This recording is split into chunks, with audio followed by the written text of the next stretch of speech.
show that the limiting sum is given by, and then they pull this rabbit out of a hat trick thing right here. Okay? So before we jump in, I need to know what this series is. Where is this series on my diagram? Because this is the first place that people make a mistake. For instance, a lot of people just jump in and they say, oh, well look, there's a series there, and I have a series here. So if you add, I guess the next one will be 6 sine to the 4, and then the one after that will be 6 sine to the 5, and you'll get a series, it'll be a GP, right? Looks pretty good, right? Except for the fact that it's wrong. What have I done wrong? Why isn't this the series? DE, which is not. Yeah, very good. DE is not one of these terms, right? This is a really big common error that people make. So have a look at the actual, go back to your diagram, right? Go back to your diagram. I put BD in green, so what I'm going to do is I'm going to put the next one in green as well. The next one is EF. That's this guy here. You see? So that's the 6 sine cubed that we just ended with, yes? And then the next one after that will be this guy, and then this guy, and so on. Find HG for the third term. Okay, so very good. Since you've noticed, right, my third term is GH, right, which I actually don't know yet. I actually do need to go ahead and demonstrate that I can find out what GH is. That's part of where all these marks come from, okay? Now, because I think you get the process, right, I'm not going to write that step, but because what you're asked to do is show, and all I've got right now is 1, 2 terms in the series, right? You definitely need the third. You need to show ... that GH is going to be 6 sine to the 5. Okay, and the working is going to be identical to this. You just got to go 1 step more, and then another step after that to get to the fifth power. Okay. So now we're ready to go. What is this series? What is, this is part 2. What is BD plus EF plus GH? What's it equal to? Well, I'm just going to put these terms together, and then I'm going to see what emerges. Okay. So I've got 6 sine theta, that's the first one there.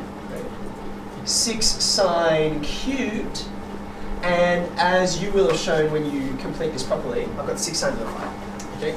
Now, really nicely for you, they even tell you there is a limiting sum. You don't need to prove that this is the case. So, in a minute, just as an extension, I will go through how to do that, just in case they did ask that. What therefore am I going to do with this if I know that there's a limiting sum? Like they tell me it's a limiting sum. So what will my next line be? It's going to be, this is equal to A, I'll just write it over this line here. A on 1 take away R. Do you remember where this comes from? Do you remember? It's because if you put in this, which is the actual whole sum of the GP, but if you have a ratio that's making it get smaller, smaller, then what happens as n approaches infinity? This guy just kind of disappears, which is why you just get A times 1. So that's where A on 1 minus R comes from. What are A and R in this case? So there's A on the numerator, and I've got 1 take away. Yeah, good. Right? Oh! So you see this? And by the way, just remember how I said to you a common error was like forming the series incorrectly. Like in fact, it was such a common error that back on the board of studies, you go have a look at the website, the markers notes, which is what happens in senior markers, I'll have a look at what was the common error, is that here, I can still get something that makes sense if I pick the wrong series. It wouldn't be 1 minus sine squared. If I picked all 3 terms, what would this denominator look like? It would be 1 minus sine theta, right? Now you can still work with that, you just will never arrive here because you can't, because it's the wrong series, okay? So just watch for that. What do I do with this? Yeah, this denominator is just cos squared, right? You see how it's a series and sequence question, but it's trying to ball in together, like, well, it's a fairly simple trig identity, right? So there's cos squared, and then we're pretty much there, yeah? That's 6 times sine on cos times 1 on cos. There is tan, there is sec, and I'm there.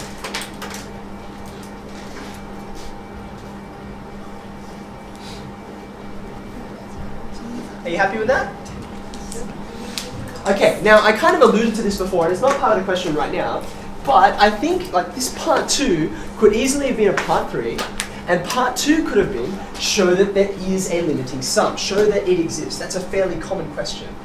How would you go about doing that if they did ask you to show that there is a limiting sum? Yeah, Nikita. You have to show that R is greater than 1. That's No, less then- than 1. Okay, so Yeah. it comes back to this argument here, right? I will have a limiting sum if R is going to tend, R to the n is going to tend towards 0, right? So if you recall, the condition, this is the condition I'm after. Do you remember that? Now, hopefully it's true, but how would I show that it is true? How would I do this? Yeah, Doris. Can you make sine squared theta like has to be between 1 and 1? Okay, now pause for a second, right? This is what I'm trying to prove. So this must be my last line. It can't be my first line, right? So I've got to be careful with what I actually know and what I state. Okay, yeah, Jordan. So you can say sine theta is bounded by 0 and is minus 1 to 1, right? And that if sine theta was 1, right, the length 6 times whatever is would be the length 6, right? So if the next length has to be smaller. Okay, pause for a second. So, just see if you're following where Reynard's going. I see where he's going. It's probably not the most direct way, but it will work, okay? This, I think we all agree, is the range of sine theta. Yeah, like we know what the graph looks like. Okay, so that's the lowest it can go and that's the highest it can go. However, we kind of don't want this domain. Like this is not the, sorry, we don't want this range. This is not the range we want. This is the range I want, right? I need to exclude the boundaries out, okay? Now what's the way the Reynard's going to exclude the boundary? Just suppose sine theta were equal to 1. Yeah, just suppose, okay? What would that mean here? What would this side be? This side would be 6 times 1, which is 6, and then the next one would also presumably be 6, and then 6 and 6, and you would not have this diagram, okay? So sine theta cannot possibly be equal to 1 for that reason, okay? Yes, now, this is true. I think that works fine. I do find it a little bit awkward, and I think there's a simpler way to go about it, okay? Yeah, suggestion? Because absolute, like if you assume that sine theta equals R, can you square it and then square root it? Yes, but that doesn't solve the problem. Because if r were equal to 1, then r squared will also be equal to 1. So it's a problem too. Jinsu. Just say theta is acute, that's just like the range. Okay, so theta is not just any angle, right? I think the most plain thing to look at here is that theta exists in a right angle triangle. In fact, again for the extension 2 students, when we were looking at conics before on that normal, right? So if you've got an angle that's less than 90, you can take advantage of that. It's in a triangle with a right angle, so it has to be acute. So I would say instead of this, because rather than introduce a range and then it's a problematic range, you try and fix it, I would say this. I would say theta is less than, whoops, I misread pi into. Theta is less than 90, right? As it's in a, I could state as it is in a right angle triangle, right? That's the reason why.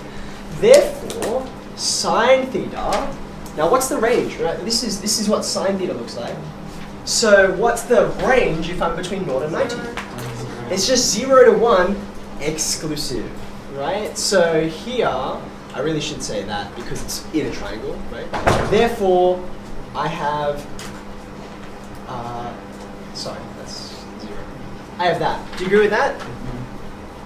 Okay, I've excluded my boundaries away because I can't possibly have an angle of size 0 or an angle of size 90 degrees, not in this triangle anyway.